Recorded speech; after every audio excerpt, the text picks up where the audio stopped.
Hola amigos, bienvenidos de nuevo a nuestro canal La Palabra de Dios dice.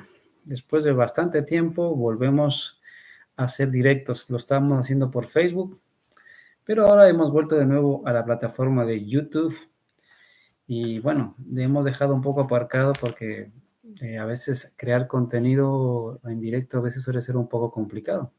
Pero con todo, perdón, hemos tenido contenido constantemente. Estamos ahora con los videos, los audios o los podcasts del Evangelio según San Mateo. ¿Vale? Así que hoy, como he colocado el anuncio en Facebook, pues estamos haciendo un curso de discipulado que se llama Discipulado en Acción. Lo voy a colocar aquí en pantalla. Voy a colocarlo aquí en mi ordenador. Ok. Vale, vamos a compartir con ustedes la presentación. Y si el video llega bueno, si el video al menos llega a 1000 visualizaciones, pues os compartimos también, en este caso, la presentación. Bueno, esto es el curso que estamos haciendo. Se llama así, Discipulado en Acción. El texto en que nos basando este curso es ir y hacer discípulos a todas las naciones, que se encuentra en Mateo 28:19. Pero antes de empezar este pequeño discipulado, vamos a hacer una oración. Querido Dios, gracias por el tiempo que nos regalas. Te rogamos, Señor, que estés con nosotros, que nos acompañes y que tu Espíritu Santo esté en medio de nosotros para poder entender y prepararnos para llevar el Evangelio a otros. Así que te lo pedimos en nombre de Jesús. Amén. Bueno, una de las cosas que uno tiene que hacer es, primero, si uno quiere discipular a otra persona, es tener una seguridad en torno a lo que es la escritura. El entender que este libro, en este caso mi Biblia o tu Biblia, es la palabra de Dios, ¿vale? Y para eso, obviamente, tú vas a encontrar fuentes históricas, fuentes arqueológicas, donde nos muestra por la historia que la Biblia es la palabra de Dios, ¿vale? Pero en este caso el material que estamos dirigiendo no va dirigido a ateos, sino obviamente a aquellos creyentes que tienen un interés, o bueno, o aquellos que tienen algo de interés por la palabra de Dios y entienden que este libro es importante. Entonces, esto va a servir para que tú también fomentes tu espiritualidad y vamos a ir leyendo textos porque el discipulado va en base a la Biblia, ¿no? ¿Vale? Vamos a empezar. Por ejemplo, discipulado para todos, cómo ganar almas para Jesús. Entonces, una de las cosas que necesitas es familiarizarte con la escritura, porque cuando te pregunten algo, no puedes ir a correr a tu pastor a preguntarle, y pastor, ¿qué le digo?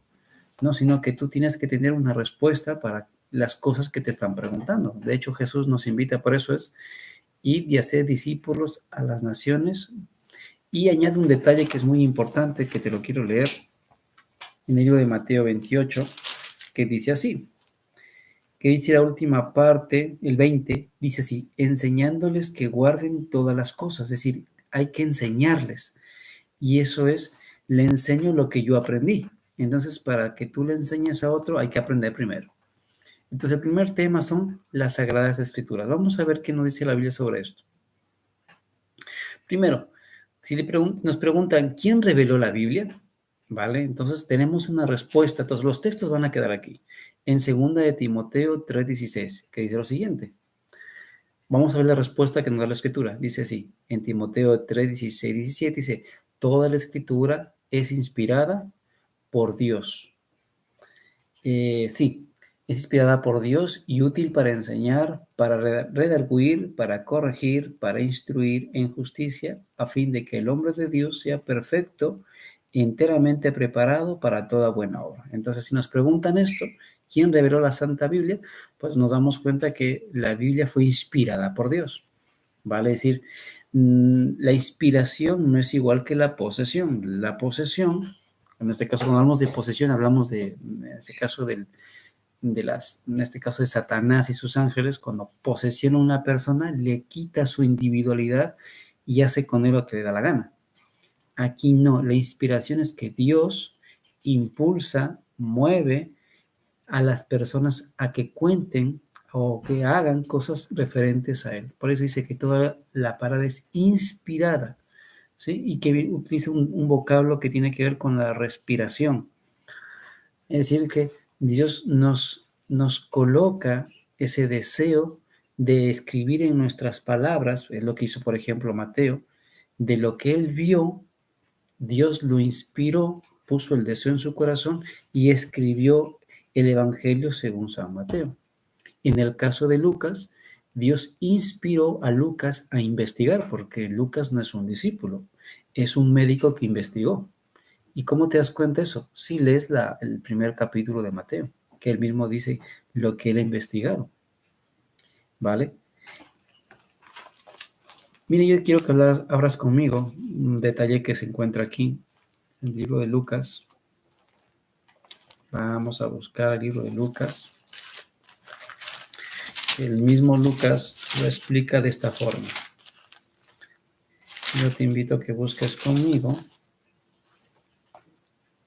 Dice así el versículo, no existe primera de Lucas, capítulo 1 de Lucas. Dice así, el versículo 2, dice así, tal como nos los enseñaron, que desde el principio lo vieron con sus ojos y fueron ministros de la palabra. 3 dice, él dice en sus palabras, me ha parecido bien también a mí, después de haber investigado, dice, con diligencia todas las cosas desde su origen, escribírtelas por orden, oh excelentísimo Teófilo.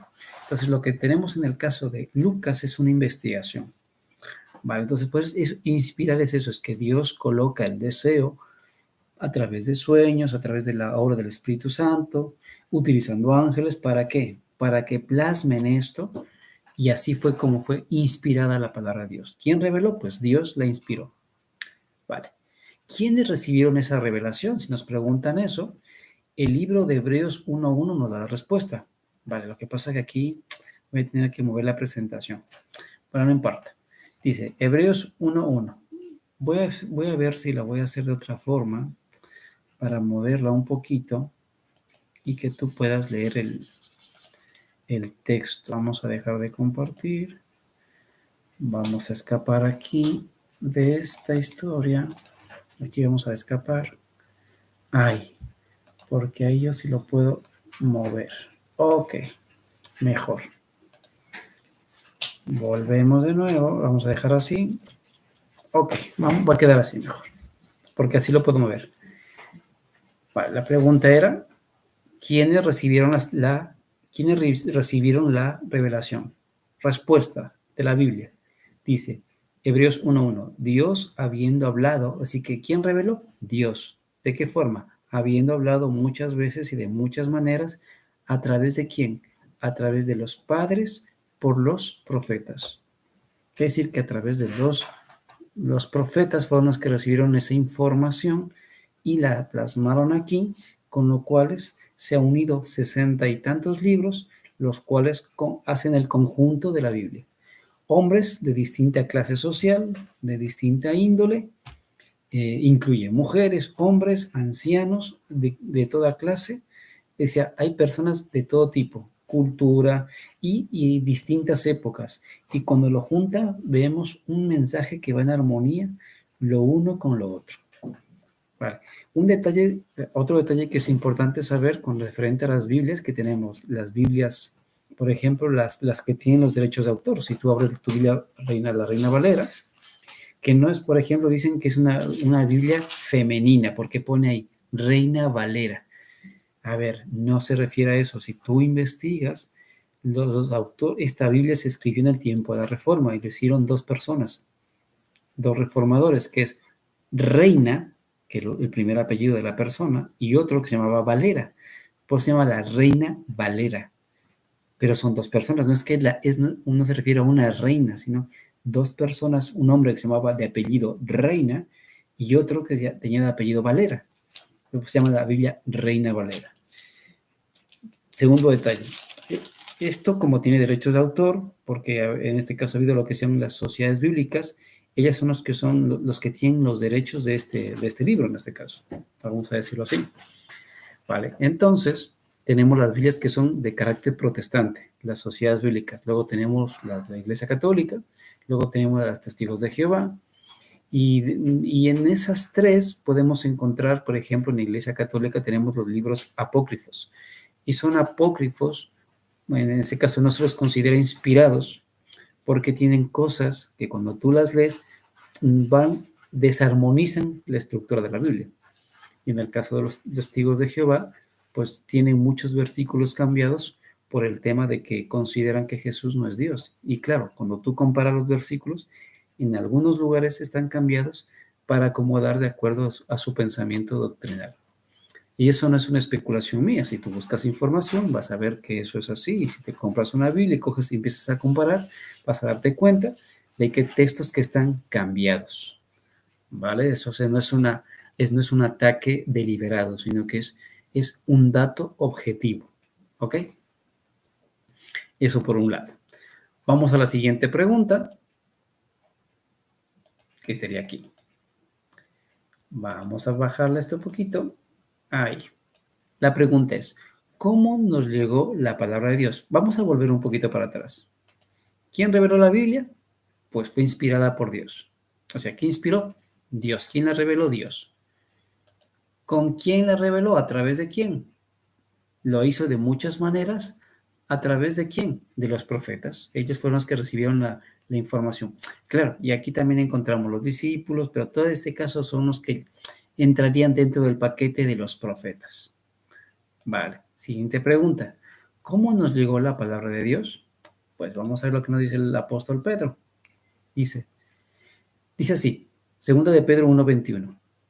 Porque nunca la profecía fue traída por voluntad humana.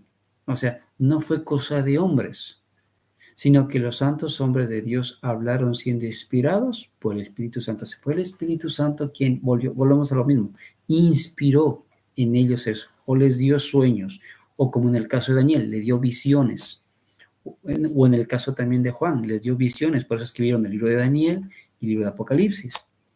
¿Sí? Tuvieron sueños, se les reveló cosas para que pudieran, en este caso, transmitir la información de parte de Dios. Y toda esa información, como dice el texto esto, fue traído por voluntad, no por voluntad humana, sino por la inspiración de Dios, ¿vale? Vamos a la siguiente. ¿A qué se compara la Biblia? O sea, ¿con qué la podemos comparar esta Biblia? Pues el Salmo 119, 105 dice que este libro es como una lámpara, es a mis pies tu palabra y una lumbrera a mi camino. Entonces, la palabra de Dios es eso, una lámpara, una lumbrera que nos guía en nuestro camino. Estas cositas, estos textos te van a servir bastante porque cuando te pregunten, cuando hagas estudios con una otra persona, esto es discipular. Aquí tienes la chuleta, tú vas a una casa que te inviten y dice, vamos a estudiar. La persona obviamente tienes que facilitarle que tenga una Biblia y estas cosas le va a ayudar a ella a tener confianza. ¿En quién? En Dios. Porque lo que estamos viendo son textos bíblicos que nos dan las respuestas, ¿no? ¿Para qué sirve la Biblia? Para que alumbrar nuestro camino. Vamos a la siguiente. Vamos a mover un poquito aquí. Tiki, tiki, tiki. Aquí.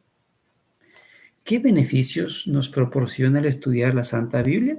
Pues le haces la pregunta a tu estudiante, así mismo que te la hago yo a ti. Y entonces vamos a la respuesta bíblica, porque todo es una respuesta bíblica. Isaías 26:3 dice, tú guardarás en completa paz aquel cuyo pensamiento en ti persevera, porque en ti han confiado. Entonces, ¿qué son los beneficios que obtenemos? Es paz, una paz mental. Cuando nos acercamos a Dios, obtenemos paz. Una paz que no la podemos comprar y que en los libros de autoayuda tampoco te la pueden dar. Esa es una paz ligera, pero la paz que te proporciona este libro es una paz que no se va, es una paz duradera. ¿Sí? Eso es lo importante. Vamos a ver otro texto, otra pregunta. ¿Qué bendiciones nos da las Sagradas Escrituras? Vamos a la respuesta, dice Romanos 15:4. Las cosas que se escribieron antes, es decir, lo que tenemos aquí, para nuestra enseñanza se escribieron, a fin de que, por la paciencia y la consolación de las Escrituras, tengamos esperanza.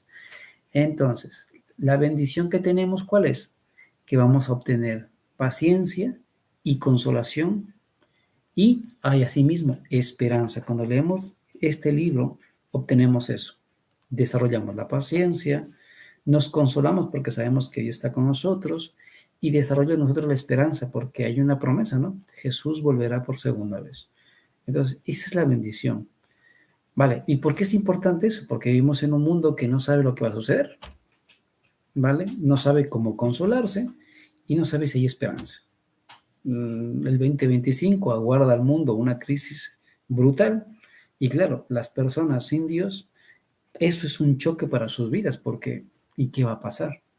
¿Vale? Muchas personas no saben qué va a pasar con su futuro o qué sucederá mañana, pero la Biblia nos da pautas para saber a dónde vamos a ir. Vamos a la siguiente. Si nos preguntan, ¿cuánto tiempo perdurará la Santa Biblia? Ella misma te responde, dice Isaías 48.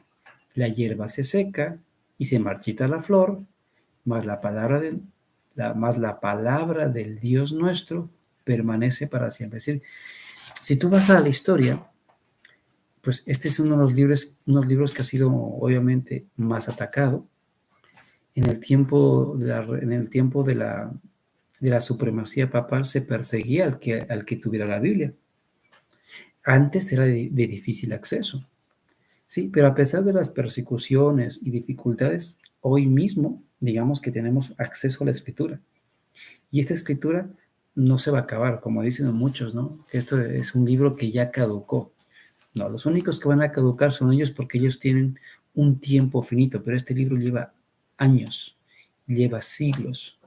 Tenemos en este caso datos históricos, tenemos copias de esto. Porque, por ejemplo, uno de estos libros casualmente, cuando se descubrió en el Mar Muerto, en este caso en las cuevas del Qumran, estaba el libro de Isaías. Y cuando tú ves eso y comparas con este texto, pues tenía razón, la hierba se seca y se marchita la flor, mas la palabra de Dios, del Dios nuestro, permanece para siempre. Ahí está el detalle. Vamos a otra pregunta.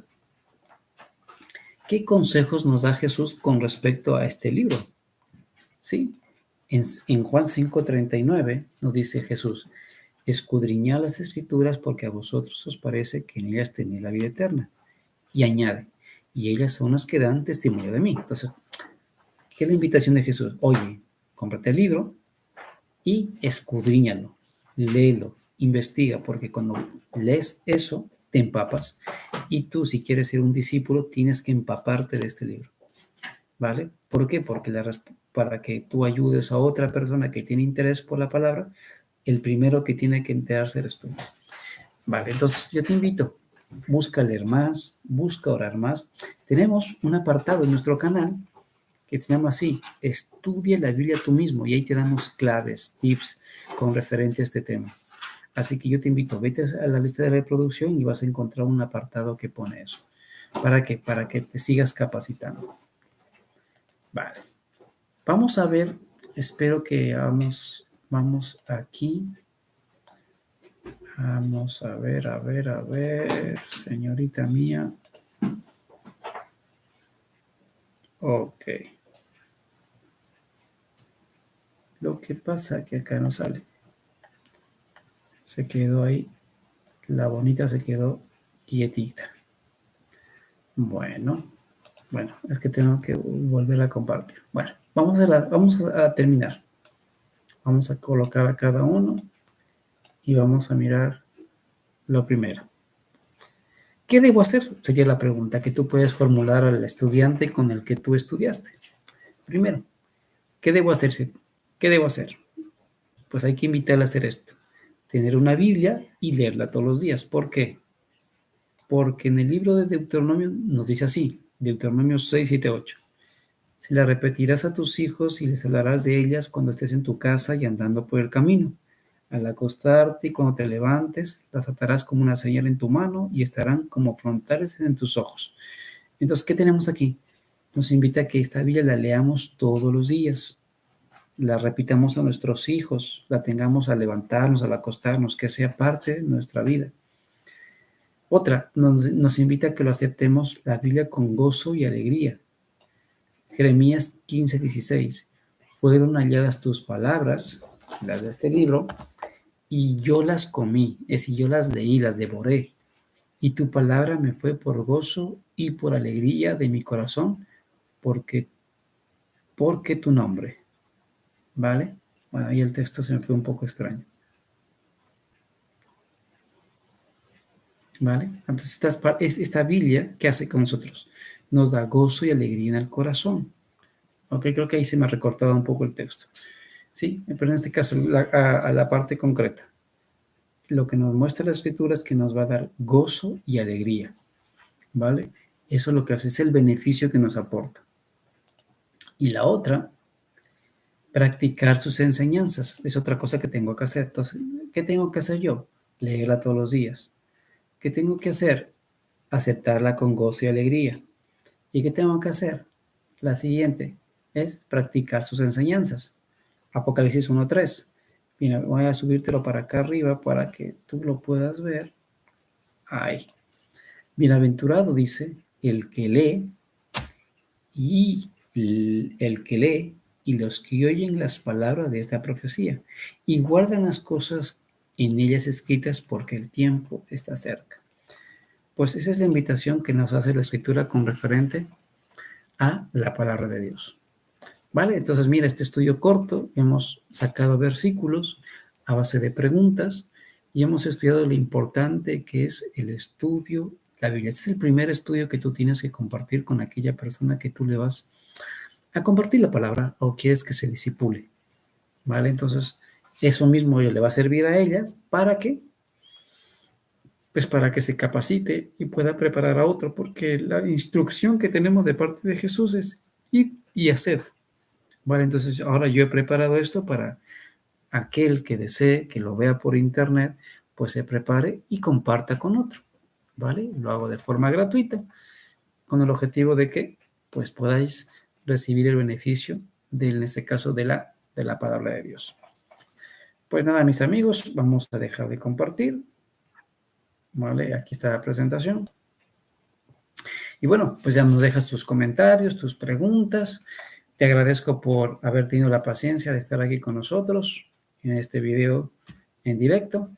Y bueno, nos veremos en otro capítulo, en la segunda parte de este estudio de Discipulado en Acción.